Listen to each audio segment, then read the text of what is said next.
What's going on, people, and welcome back to the Baby Fathers podcast for another brand new episode. I'm your host, and I go by the name of DJ Ridler. Now, if it's your first time watching, you need to do me a big favor. Make sure you press that subscribe button right now. And for those who watches every week and you haven't subscribed to the channel yet, please subscribe to the channel for me now. All right. So on today's show, we have another special guest, and he goes by the name of Vic. Hello, mate.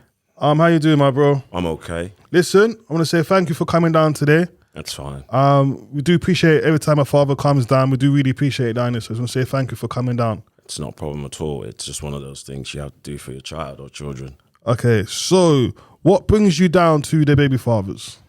I'll start with the basics. It's more, I stumbled across this fantastic platform a couple of weeks ago.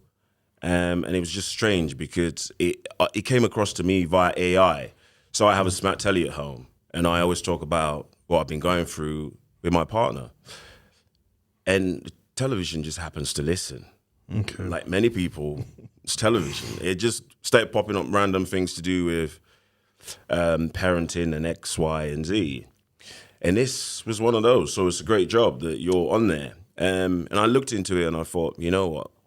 Based on what I'm going through, because I'm still going through it, there's just different barriers and layers to it, which I'd happily explain. I thought it'd be good to come and share my experiences and also to enlighten people who are not yet in the system of certain barriers that we face automatically. One of the problems men have is we don't talk, we don't share emotion, we're always feeling some sort of disgust when things like this happen to us. It happened to me. And you get to a point where you can either share or let people in or talk. And I'm at the point where I want to talk. So before we start, I have to put a disclaimer out there. Absolutely. So anything what you say today is your truth and it's your truth only. No one can't say anything different because it's coming from you and how you experience it to be. Absolutely. So how many kids do you have? I have 4 children. 4. And how many kids' mothers do you have? Well, there's one in question, and there is my partner. Okay. That has 3. Okay. So which one are we talking about today? Focusing on my prospective ex, so the ex before my partner now. It's to do with a particular son that we have. From the beginning, we're going to talk about when you did first kind of meet her and how things were that direction, yeah? So let's start. Met her in Fabric in London. I was with a couple of friends and she was there with 11 people, but she was alone. Very strange. First red flag. I turned up, I was wearing sunglasses because in Fabric you can. And she pulled them out of my face and she goes, "Oh, you look like Tiny Temper." Bearing in mind it's 2012 and Tiny's popping at this point. So I'm like, well, fair enough. Do you want a drink? And she goes, "Oh yeah, whatever you're having." And that was it. Literally like a movie. Got her a drink. I carried on chatting to my mate. We went together. So I say to her, "Look, I'm leaving. It's nice meeting you." And she goes, "Oh, do you want to take my number?" I said, "Sweet, I'll take your number. We could do something later." Take a number and I leave. So that carried on. And then I finished work one day and she messaged like, "Oh, what are you doing?" But bear in mind, we text all the time. I said, "You know what? I'm in central London. Do you want dinner?" And she said, "Oh, I'll come for dinner if you want." I said, "Okay, cool. Meet me at Covent Garden." Came in, dinner, steaks, drinks, wine, all that stuff. Talked a little bit. And then she was like, "Oh," she kind of opened up to me and said, "Oh, I'm going to be homeless soon." I'm like, "Eh? Why?" It's like, "Oh, the guy you met is not my cousin. He was my landlord, but he's been taking rent, but he ain't been paying rent. But they rent the house from an agency, but they're not paying the agency, so the agency is going to kick us out." I'm like, where's this happening? She's like, East London. I'm like, okay, cool. When do you know? She was like, "I'm not sure, but I'm just letting you know." I said, okay, cool, don't stress. Just like whatever happens, innit? Dinner's done. We get to the station. I'm like, "Look, I'm going to bounce this way. Are you going that way?" She's like, "Oh, yeah, I've got work in the morning." That's it. We got our separate ways early on. carry on talking. And now we're texting, and it's clear there's something there. But I'm quite gullible anyway. I was extremely gullible. So I sent a message saying, look, if you ever need a place to stay, I live in a 3-bedroom house with my mate. You know, his mum owned the property, and he was practically my landlord. It was just me and him. I said, you know what, if you ever need a place to stay, it's not a biggie. And she said, okay, that's smooth. 31st of December comes. Loft Studios, Euston Road, wherever that place is, they're doing a party, a house thing. And I'm thinking, right, let me showcase this girl, like, as my girl. Start taking pictures for Facebook, obviously, because now it's official, isn't it? Yeah. And so this is where I start doing things. She starts hotting me up. You got to move out of there. I don't want me coming all the way to where you are. I live this way. I was like, but why? She goes, I just don't like the vibe. So, but you've always liked this vibe. Why now? Like, yeah, but your guy, I'm just not feeling it. I said, look, you can't talk about this guy. I've known this guy for years. We were on a unit together as well. But, foolishly, I started considering it. I thought, okay, I'm going to move my life from North London to East London. Fair enough. Or I'm never scared of change. So I thought, okay, let's do this. And that was it. So I'm there now. So whilst we're there, I think, like, I'd say a week or two has moved. In that time, she introduces me to a lady she works with, who's from the same country as her. Amazing woman. We're still close till tomorrow. He also has she also has this black partner. So it's almost like that sort of combination. So we sort of chat and have dinners and things like that. But they start warning me. Like, you know, like, what all that you're seeing is not what it is. But they don't tell me directly. So I say to the guy, why do you keep telling me that this is not right? Yet we go for dinners, we hang out. Just tell me what it is. He was like, I don't know how to break it to you, but you'll find out. So no one's not trying to say nothing to you? No one's trying to tell me nothing. We're going for dinners. We just pick bare pictures of us on social media hanging out, this particular couple. But I noticed one thing. She hates them. So, like, my ex hates them. At that particular moment, she still hates them. I'm thinking, why? You just introduced me to these people. Why'd you hate them?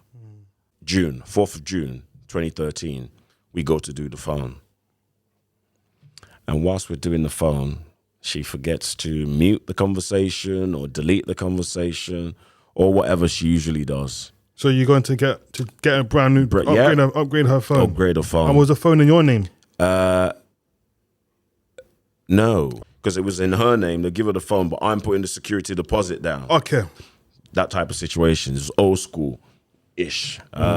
So was doing that, and the guy's looking at me and looking at her, and I'm looking like, okay, there's something I see here. I keep quiet, don't say nothing. It's all done. And we just go home. We go home, and I said to her, at what point were you going to tell me? And she's crying. I said, you know what? There's no need to cry. If you're with someone else, just tell me. I said, now I know what your mates were trying to tell me. And you've just made me move my whole life for you. And you've been doing this. She was like, no, I didn't sleep with him. I wasn't going to sleep with him. It was just texts. Give you no pressure to know that something was up. The messages that downloaded on a new phone. So she's got this phone. Yeah. She pops it open. And the first message is from JP. Okay. I'm not JP. I'm not JP. And your boss ain't JP. And what did it say in that message? Very, very sexual. Am I allowed to say it? It says, I can't wait for you to sit on my face. So I said, so what do you want to do? She goes, I said, you know what? This never happened to me before, you know. I've been in relationships, not many, but it's just me that decided no. But this one, cheating is a bit iffy for me. So you didn't think to phone my man? No, never. Never. That's why I said I was very gullible, people pleaser. Like even when I sought therapy, they told me you're a people pleaser. So that carried on. I started looking ahead. Right. Hold on. So when you saw that text, Yeah. she cried to you, and you believed her, and then you put her to I bed. believed her, and her dad rang me Okay. because I said I was going to go. Okay. I said I was going to go. I'm moving back. I'm just going to do what I need to do. Her dad rings me. I can promise you. Her dad puts his life on the line. He goes, I promise you she'll never do it again. So she did cheat or she never cheat? For him to say that? I don't know. That's the facts. Like, I never spoke to this dude, but the messages are very graphic. Okay. So when the dad said he put his life on the line for this, that she won't do this messaging and all this, and she won't get with this guy, all that stuff. Okay, that's what I'm trying to get with. Yeah. So her dad says this, and he doesn't speak English. He speaks Russian. Okay. So he speaks all of this, and I'm like, tell your dad I'm not with this. But man to man, I'm just going to respect him and take his word. Bearing in mind, she's doing the translation. You see this? She's doing the translation. He said, I'm never going to do this again. He might have said, yeah, get lost. So looking back, anyway, so she's doing this translation like cry. I'm like, you know what? I'm a man too. I don't know how it feels being a dad and the daughter's crying, all that stuff. But because of him, I'll leave it. Okay. But I'll never forget. So you stayed with us? Yeah, stayed with her. Continue. We carry on. So how long was you with the mother before it got bad? It got bad. Okay. I was with her from 2012 to 2018. And it was an understanding that we would co-parent. There were no issues. But the story has a twist. The twist being is she always abducts him. So she takes him and disappears to her country. And I've had this issue since he was born. So I've highlighted it to what they call the ICACU, the International Child Abduction Center or Unit, something like this. The border guys. I've also highlighted it to her embassy. I've highlighted it to social services. But they just didn't do anything. So it carried on. Actually, the embassy took drastic measures. So he wouldn't get her country's passport without me being there. So they did take it serious. She switched it up and said, you know what? I'll get him a different birth certificate without your name. And you don't have that control no more. That's when I thought, hang on. Why would you want to do that? We're still together. So before we broke up, she had started doing this. So in 2016, he went to her country and she managed to obtain this birth certificate in a totally different name for our son. How old is he at the time? He's 2. Okay. That raises my suspicion. I start to think she will disappear with him. She tries to abduct him again. It doesn't work. So the embassy doesn't issue that passport because she's trying to now boycott the normal way and use her embassy. They don't issue it. She speaks to me and says, oh, I need to go. My mom hasn't seen him, X, Y, and Z. I'm like, you know what? Here's permission. You can go. 2018, she's like, I don't really be needing your permission no more. Why? I'm like, I've never stopped you. You just can't say you're going for a week and stay for 6 months. You just can't say, oh, I'm going to be there for 2 weeks and stay for 6 months. It's child abduction. It's a crime. She's like, what are you going to do about it? I didn't do anything about it. I just sent emails and highlighted these things and left it there. So how did that relationship get so bad? So the relationship got so bad because in 2018, she abducts my son again. At this time, I didn't actually take her serious. But months are passing, and I'm thinking, this is actually a serious thing. I will never get to see my son. And then she says, you know what, we'll come back on one condition. What's that? You get to be with me. Okay. And we'll start again. I said to her, yes. Now, this is the first time I've ever admitted that, not even to my current partner. So she would watch this podcast and be pissed off. You know, that's fine. Cool. But I wanted my son back. I would have said anything to get to have him back. So how long was she at the country for, though? Over a year. So you ain't seen your son for over a year? I ain't seen him like this. And bearing in mind, but I've met my partner now. And I'm sitting there thinking... So then you said yes to her for coming back? Yeah. So why you said yes to her? You was with someone else? I'd met her. I'd met my partner now, but we were not in a relationship. Okay, got you. Fast forward to May 2019. She says, I'm coming into the country. I said, okay, cool. Come in. As long as you come with him. Because she's done things where she's turned up without him before. And left him back in the country. Okay. I'm like, what are you doing? So I said, as long as you come with him, because this time, no games. So she turned up with him, went and got them. I did not tell my partner. It's just the fact, I did not say anything. But one thing I didn't keep from her was, I spoke to my son very frequently, every night, sometimes during the day, in front of my partner now. And when I first met her, she always used to think like, who you keep speaking to? I said, in quote, their family. And I have a responsibility over them. Yeah, I always said that to her. She just didn't get it. She was like, but they're white though, and you're black. But I just said, their family. Yeah, I've got a responsibility over them and to look after them. And that's how it was. So what I did was book the hotel, and she was there 2 nights. And I was with my partner at the time.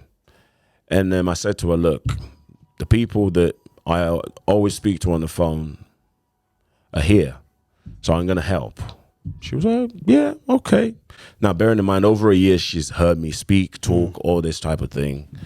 She wasn't quite sure why they were here or not here. So helped. She went to social council and she got hostel. Put her in a hostel now, I go shops, get duvets, pillows, all that stuff. Go there. Give it to them, and she's in the hostel. Everything seems to be moving on. I've registered my son to go to school. I make the application, get him there, get everything sorted, reintegrate him back into society. I'm going to see him every day. So that was going on. Unfortunately for her, she started taking narcotics again, drinking, all that, whilst in the hostel. And they issued over section 126 or 127 something, notice to kick her out, something like this. And I said, no, we'll challenge it. I was stupid. I didn't know she was doing it. Put up a quick complaint and said, this is like victimizing me because of I'm not a British national. I wrote those things and said, why are you picking on me? But she knew full well she was doing these things. So I wrote them. So she was doing it around your kid, your child, so? Yeah. I didn't even know. But here's me thinking, they're just trying to kick her out because she's not a British national. No. She was actually doing these things. So they come back with the letter and say, no, you've breached this, this, and this. And I read it at that point and I realize, okay, this is a problem. Then they send another letter and say, we've actually did our fact finding and you have made yourself intentionally homeless. So you got to leave. I ring her, I say, look, this is how the process works. You're just going to leave that place because I don't want you mingling and there's kids there. And my son was then being molested by a boy there. Yeah, there was a boy there that was molesting, like touching his penis and all that. So hold on, what age was this at? This is 2019, so he's how old 5. Your son would be in 5? Yeah, 5. And the boy he was trying to... Was older. He must have been like 10, 12. Okay. And his mom said it to me, and I said, who have you told? She was like, oh, well, who cares? I'm like, it's not about who cares. Who have you told? Like, tell him there's someone that sits there 24 hours. There's CCTV everywhere. She didn't care, really.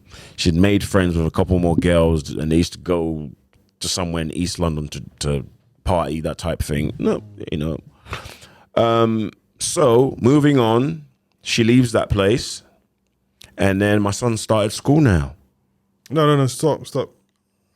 I need to still go back to this part where someone tried to trouble him. Yeah. When someone troubled him, did you not get involved to go and talk to these people? Well, I spoke to the boy. So she pointed out the boy, and I went up to him and I spoke to him. And my question was, I said, what is this I hear you're doing with my son? And he goes, no, we were just playing. I said, please, that sort of playing is not acceptable.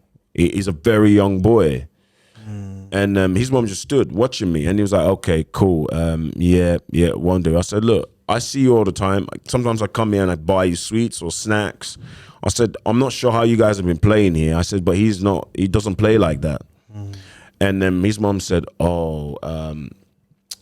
maybe he doesn't understand that he's doing something wrong. I said, no, it's not normal behavior. Of course. It's not normal. But I said, and you should know, it's not normal behavior. She goes, oh, it's just boys. I said, it's not just boys. I said, let's leave it. So them leaving was like a blessing in disguise anyway. They left.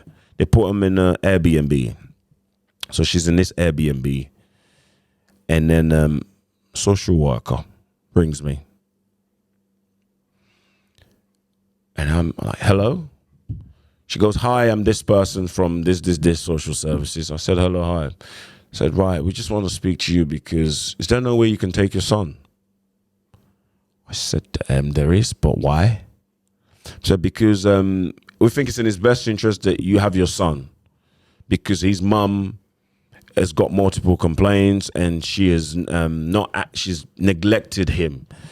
And we're concerned. And if you're in a position to take your son, we think you should take your son because of his best interests. I will always regret this until things get better. I said to the social worker, you're only trying to fob him off to me because you don't want to help his mum. She goes, no, it's just one of those things where we've done our assessments, we've done our reports. We just really would love a situation where he's with you because you're stable and you've got a partner. And I thought, okay, that's good. But I was just thinking of her getting help because I wasn't going to jeopardize. At this time now, me and my partner now are full on. We're in a relationship. I have not told her my son's mum is back in terms of fully admitting. I've just said, these are the people I'm responsible for. I've not full on said, that's my son. Okay. So you was scared to bring your son to your house because you had a new woman you was dating. Yeah. And you didn't want to mash up that relationship. Yeah. But the mum's unstable and they're telling you to take her child. Yeah. And I don't. And I don't because I believe that if I had done it, she would have never got help. And she would have probably had to go back to her country. And my son would have to deal with not having that. And my genuine care for her at that moment hurt me. I refused. I said, look, I want a normal world where he has access to his mum and access to his father. I said, I have no issues seeing my son. We co-parent perfectly. He said, yeah, mum said that, but he needs to be stable. I said, yeah, he can be stable. I said, I've been, and mum can be stable. Help her. They did. They said, okay. Well, this Airbnb, there's loads of complaints now because she had said one of the guys tried to grope her in the bathroom or something. I'm thinking, there's a lock though. How? And one of the guys was looking at her funny. And there were other complaints that was backed up by CCTV. They said, you didn't lock the door. She said, I locked the door. They had ring.com. But do you not think by helping her was to take the child because clearly she wasn't coping. She was not stable. And the fact that they came to you. Yeah. That's why I said that will always be a regret. Because looking back, I could have done everything and possibly done more to change the situation. But I was just more focused on her needing help. I even said to them, she needs a lot of help. Why can't we help her? Okay, I need to stop you because This is the part I can't get with. Yeah. All right. If they reached out to you to tell your child's in danger. They didn't actually say danger. Now, that would have been a different story.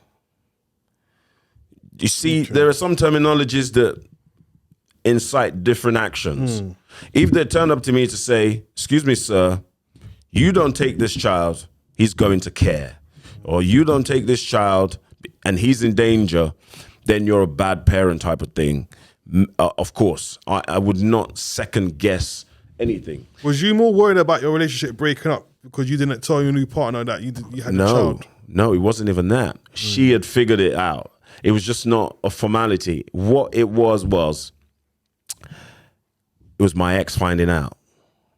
Okay. My ex finding out would rock the boat. What would you mean? It's going to tip her over the edge? Yes. I was very unsure about her emotional capabilities and how she would handle matters. You got to bear in mind, she said she was coming back for me. Now, here is me doing everything I can do to make her stable so that she can cope. And at the same time, I'm being told, you got to take away the only mechanism I believed was helping her cope, which was our son. I think my genuine kindness was a bad weakness. Because it's like you kind of left your son for him to be exposed to see all this stuff what she was getting up to. So where you think you were maybe helping, Yeah. you wasn't helping his trauma. No, I wasn't. And that's why I take full responsibility of when social services approached me in 2019. I should have been more brutal and thought, right, you can cope on your own. But I had no idea. I had no clue that women had access to tons of services that could have helped her. You know, you only know when you're in the system. You don't know when you're out the system. I had no clue that she would be looked after. It was always my responsibility. So I felt, I can't leave you out, hang you out to dry. And you've just come from a different country. So why you not make a move in with you then? Oh, dear. I take my ex-partner out to a particular place to talk on how do we move forward from here. My current partner's friend goes to get lunch and spots me and this woman and a kid and goes and then tells my current partner, I've seen your guy with a woman and a kid that looks just like him. It's got to be his kid. I go home. And she's like, what's going on? I'm like, practically, people I've been speaking to all this while, over a year, the boy is my son. The lady, that's his mum. We're not together. I'm just trying to help her. She's come back with him. She's disappeared all this while. She's abducted my son, which is a crime that she's not going to get apprehended for.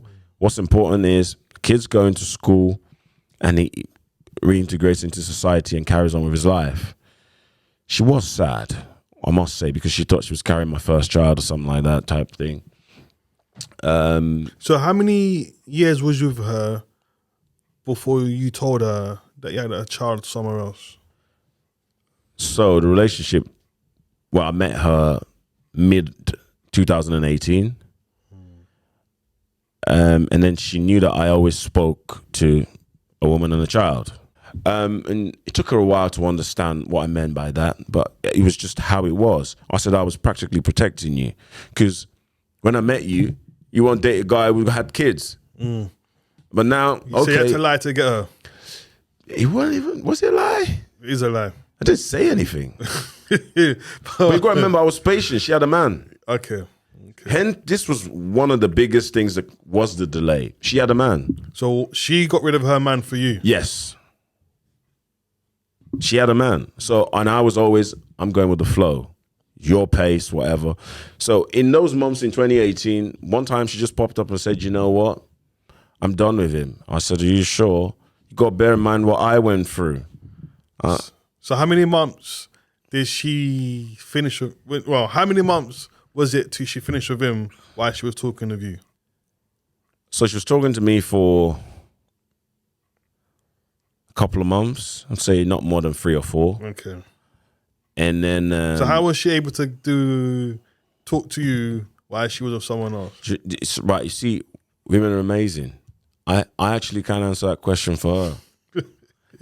I'm being totally honest. I can't answer that question for her. And I don't want to put myself in that shoe. 100. But I know that capability is something they can do nicely. Because my ex did it. So with my current partner, when she did it, I thought, well, it's normal. The other one did it.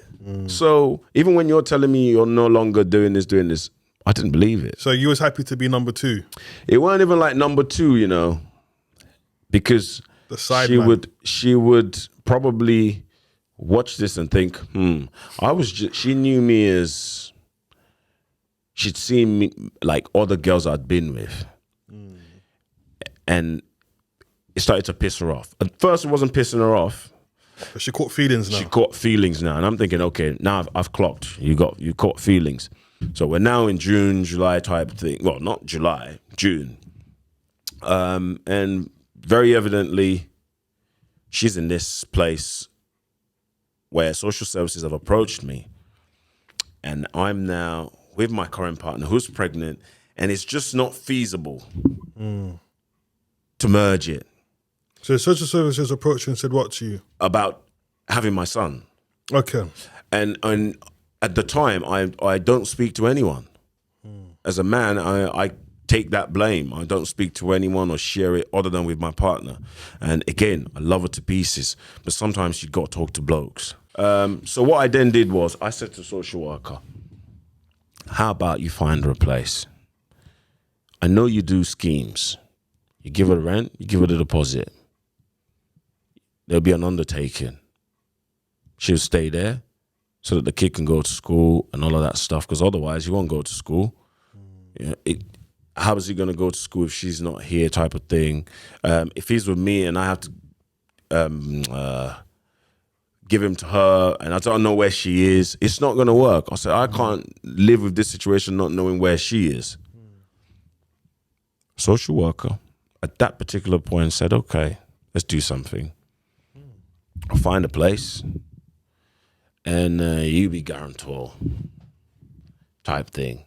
And we'll sign it. She will find, they got the place anyway and got the documentation and got everything sorted. All she had to do was give the money and stay there on the basis that it was close for our son to go to school. One glorious Saturday, she rings me. Hey, you got to pick up your son. He's 5. I'm like, where are you? She's like, oh, I've had to go. I'm like, go where? Like, oh, I've just had to go. I'm like, okay. But where is he? He's at home. By himself? By himself. And what age? 5. 5. I go, and this is the first time my partner meets my son. I go with her and her belly. We go, he's there, he's watching a tablet I got him. Where she goes, oh, she's found the love of her life and she's moving on and thank you for everything, but she's safe. I'm trying to control her. I said, a social worker, has everything I've done so far looked like control? All I've done is help. And that was the beginning of the madness in reality. We started talking. She gave me the address in Canning Town. I started going with my partner to take my son. And then we'd do bits, do stuff. And then I'd drop him off. The next week, 4 a.m., phone call. I wish I could play you these voice notes. I have over 77 of them. She even took videos of him. So he's an alcoholic and Her partner? yeah, he's an alcoholic and he's when they take drugs all the time, he's What, a crackhead? crackhead type coke. Yeah. But he's also a professional. So it's a combined madness. And then what he would do at the time is wake up, disturb her, disturb my son. And it carried on and carried on. So not out of this chance, you're not talking about taking your son full time. Do you know what? No. And I would take full responsibility of me being an idiot, being very naive, extremely naive. I never even rang the police. All I did was I said, you know what, I want to meet this guy. I said, bro, you got to come down these ways. He came twice. Apologized, bro, I'm sorry, you know, it's just, she's done my head and she's lying, she's this, she's that. I'm like, I don't care. First time I spoke to you, I said to you, look, you're doing me a favor. The same thing I said to her is what I said to you. You're doing me a favor having her as your partner because I have mine and I want to focus on my family. My extended family happens to be yours because my son is there. But you can't take the piss. You can't be kicking off at 4 a.m. and he doesn't sleep, which means he's not going to school. But is it because you don't want to take full responsibility of looking after him? No, it's not. Why It's you just, keeping leaving your child in this nonsense? honestly, when I look back now, it was nonsense. At the time, I didn't think it was that bad. Now, that's the worst part of it when I look back at it. Because I'm thinking, he surely can't be in this much mess with his mum. And what age are you at this time now? Still 5. So he's had some boy trying to molest him. Yep. He's had someone, was he drinking alcohol? Yeah. Seeing his mum taking drugs and whatever. Yeah. Being left behind. Yeah, and he's not sleeping, he's not going to school. Social services hit another report. Going back and forth to other countries. Yes. All in 5 years. Yeah. And you didn't think to yourself that this is looking a bit... I did again, but you got to see it from a perspective of someone who... I'm trying to see. This is weird. I take no pleasure in saying I was, or my actions utterly disappoints me in the sense that I was just too kind. I was getting phone calls that was waking up my partner and anyone else that was around us at the time at this insane hours in the morning of the abuse her partner was doing to him and her. I didn't ring the police. I just thought, I didn't take this on board. I tell you what was scaring me the most. I didn't want the responsibility of her. And unfortunately, that meant that I didn't take my son away.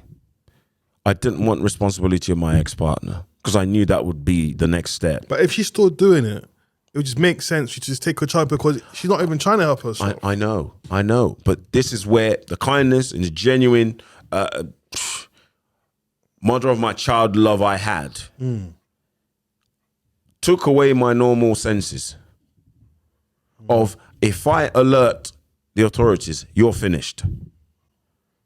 So let's sort this in-house. So what has she got over you for you to be behaving like this? Nothing. Absolutely nothing. It's insane because my partner used to think, like, you love her?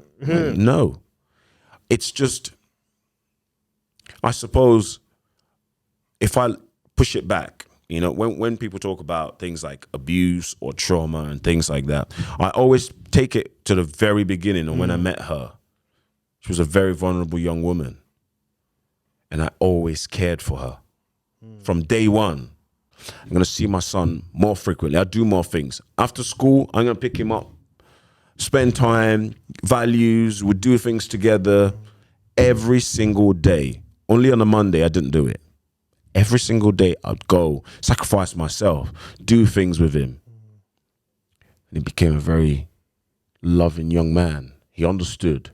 I said, look, you need to tell me when things are wrong. You need to open up. Don't hide it. I said, look, Daddy was a young kid and he didn't say much, but I want you to be a very different child. Bless him. He picked up. So when something was wrong, Daddy, Daddy, Daddy, Daddy. I'm like, excuse me, miss. And she goes, oh, there's nothing I can do. It got to the point where she then wanted me to find her an apartment. Again. How? But she's with this brother though. She's trying to leave him now. She's with this brother, and this brother is giving her some serious ag. I have text messages, not even know this one where they say, yeah, the phone's lost. The phone's here. Yeah, and she was bugging. She was like, I need to go. I'm thinking, I can't find you a place. Not after everything. Let's go back to that place she left. Do you know what happened to me? I still have a CCJ till tomorrow. Because the rent weren't paid. And the landlord took it to court. And all them people, social services and code, that made me do that, no one helped me. I sat there in front of a judge and he goes, I have no doubt that you're a nice man. Because maybe too nice. But unfortunately, in the letter of the law, I have to give you this county court judgment. And the person you seem to be nice to is the mum, because you're not being nice to your son, blood. I was, honestly. You're not being nice to your son. Brother, your son's gone through hell and you're not even there to protect him, man. You're protecting his mum, but you're not protecting him. Well, it's funny you say that, because unfortunately, me protecting her, I thought I was protecting him. That's the mistake. That's why it's deep. You know, so when we look at situations where they say, oh, mothers need protection, I protected the mother of my son to the core while she abused him. That's the misdemeanor in the situation. So let me carry on. Cool. Unfortunately. So he's in this abusive situation and I'm struggling to understand what I need to do and how I need to get him out of it. Again, I'm not speaking to anyone.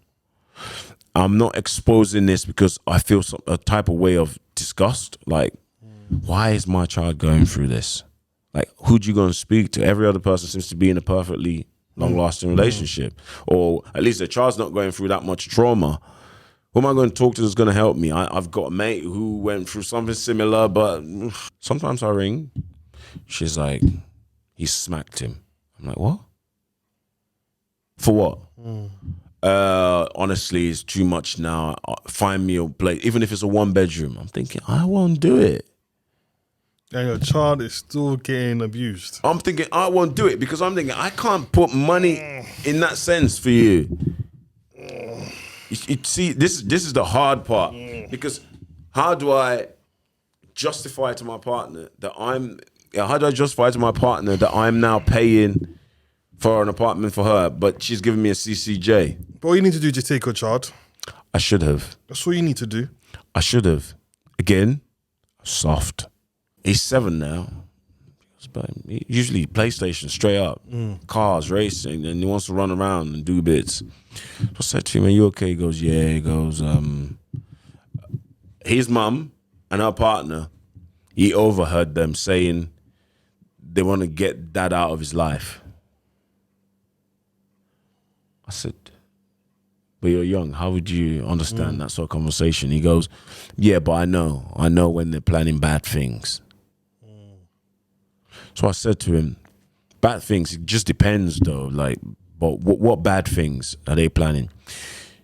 Then he said specifically, Mom's going to say you abused me.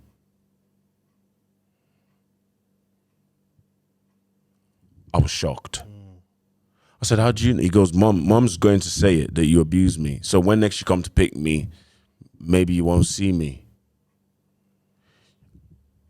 Again, I'm hearing this, but I don't take it serious. So I'm going to just go through certain steps now, yeah? So at this stage now, are you seeing your son? No, my son's been abducted out of the country. So he doesn't live in this country no more? No. So she's taking him back? She's taking him out. Yeah. Okay. And there's a court order that says he can't leave the country. So she still was able to do it? Yeah. And what's happened with that situation? Have you gone and told them? Yeah. I've done an urgent C79. And what they said about that? Nothing. So nothing of the sort? There's a court order that says he can't leave school. He's not in school. At this present moment, my son is in her country picking flowers. So how is he able to leave the country without your consent? Exactly. This is where the system has got to do something, man. In terms of, we're vulnerable. Every man that comes into the system is 1-0 down.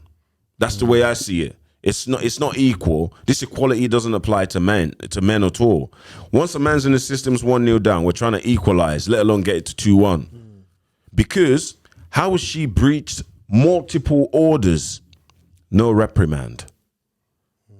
Like if there's and this order has a penal order attached to it. She didn't care. She still did it. Every time she's left, she's needed permission. But her, in this mist, in the January I was telling you, she went and got a prohibited steps order from the court, and lied also and did the usual women's aid application, because women's aids are the ones that we're all characters. So men are labeled characters. And they use us as characters. So you turn up, they say, oh, what tribe is your man from? And then there's a narrative that they play out. And she went and said all these things.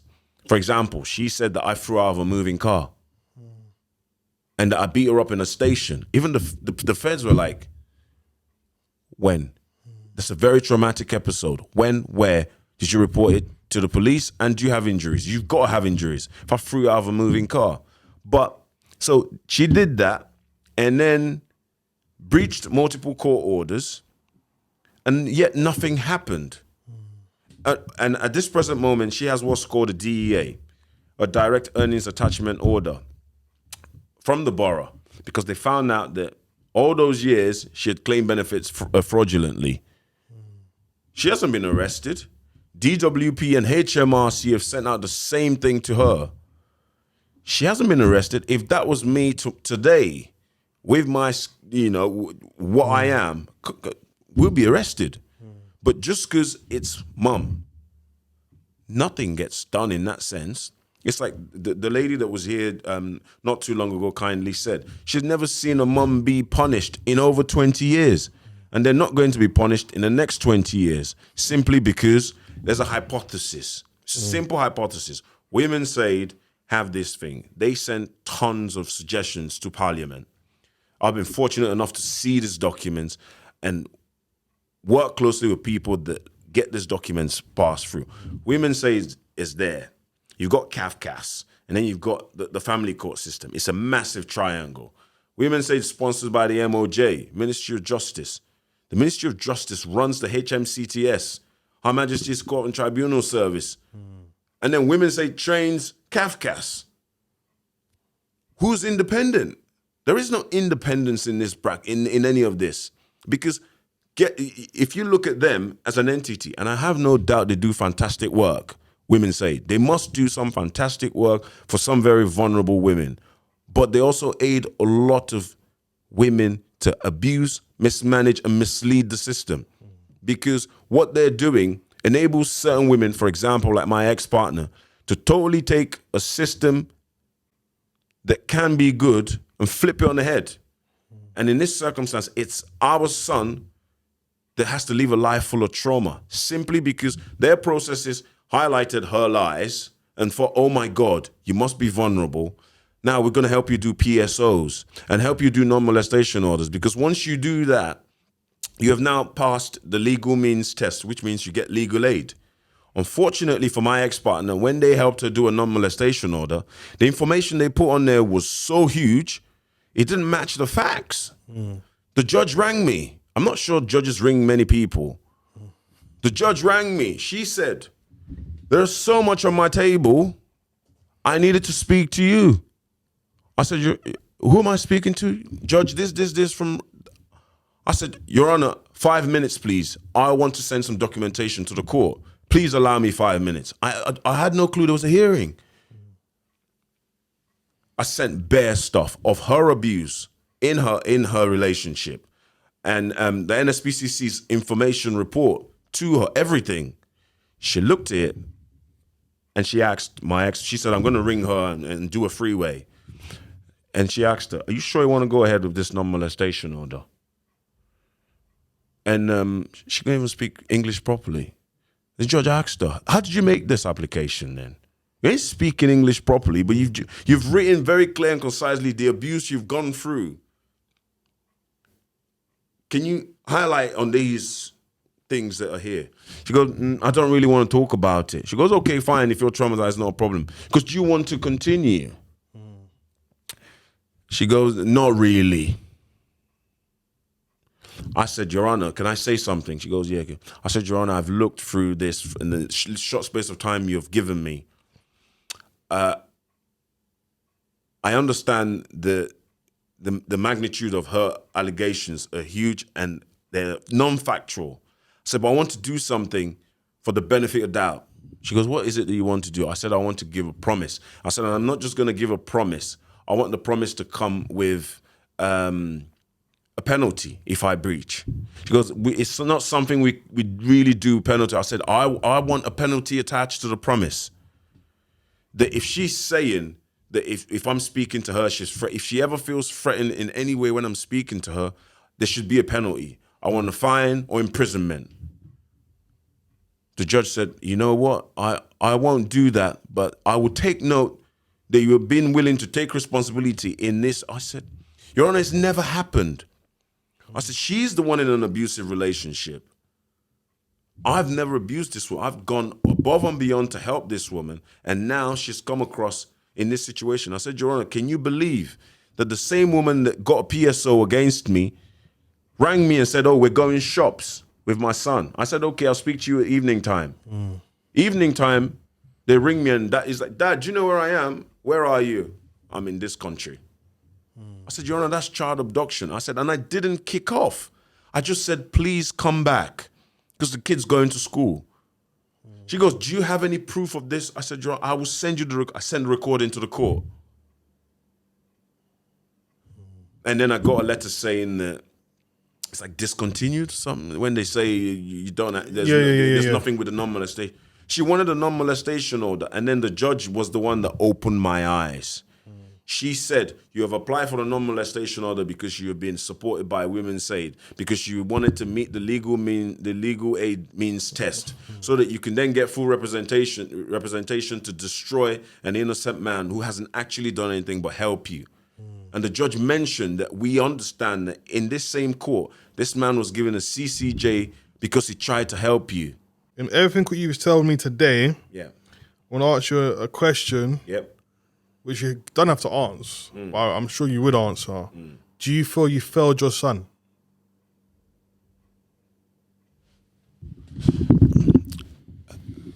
Very, very straightforward question, but there's no straightforward answer. I feel deeply sad that I did not take him away when I could. I was unaware of my legal standpoint at that particular moment. So that is a failure on my behalf. But also with failure comes responsibility and a certain level of drive. Because people who have success have failed before. I would never have come on this podcast. I would never have pushed through certain barriers or tried to enlighten or understand the system.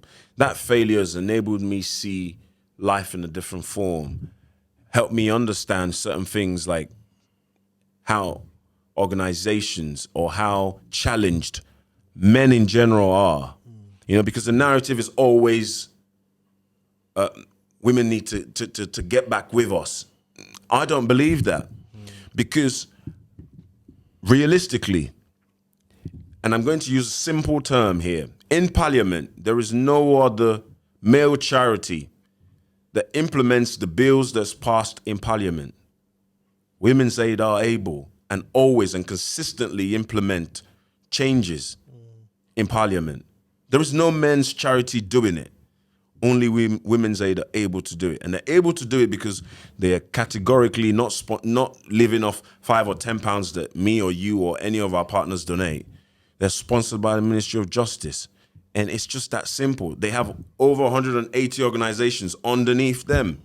How are you coping? NSPCC doesn't even have that reach. So the facts is simple.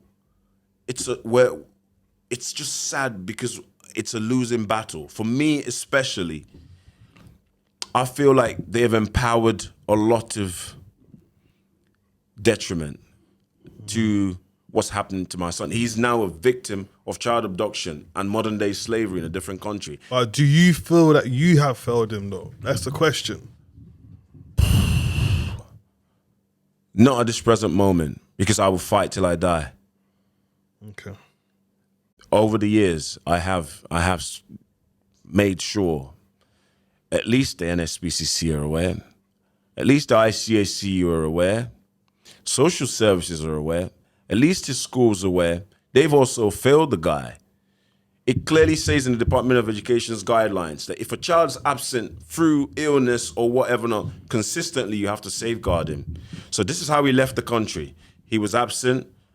We ain't seen him. They rang mum. Oh, no, we haven't heard. Yeah, is he coming in? Oh, no. Oh, yeah, there's an emergency. We're going to a different country. Okay. Oh, by the way, mum emailed. Oh, I think she texted. No, it might have been an email that he's no longer coming back to the school. But, well, I would say here is social services did contact you to tell you to take the child. Yes.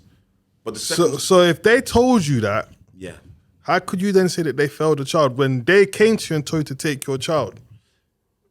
Because the circumstances surrounding them coming to me. And that's very valid. I cannot hide from that fact. It's a very factual, it's a very factual timeline. The problem with that timeline was, I suppose I was very guilty of overly caring for my son's mother. That just was more paramount than understanding the necessity of taking him away. Coming from myself, my brother, I would have took my child out of that whole situation. That's just coming from myself. And I respect coming from, that. And that's coming from a safeguarding side. Yeah, I respect Without all these organisation, even if I see my child exposed to any of this stuff, I'm removing them out of that situation. And if they got to come and arrest me and do what they have to do to me after, let it be that. But my child can't be exposed to all of that. I respect that. Yeah. And I wish I spoke to someone. I hear you. I just didn't. I hear you. So it's a tough bill. But all right, so obviously, if a son was watching this, because we're obviously wrapping up now, if a son was watching this, what would you like to say to him? And you can look in this camera here.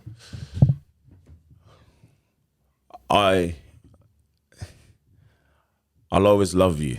That's unquestionable. Everything I've done, both for you and your mother, it's very clear that sometimes the love has even led me to allow certain things that has happened to you whilst you were with your mum to have happened subconsciously, not because I was aware. But I want you to remember, like I always say, out of sight is never out of mind with me and you. Even though I'm not there, I'll always have your back. And that was always our motto, and it'll always be our motto.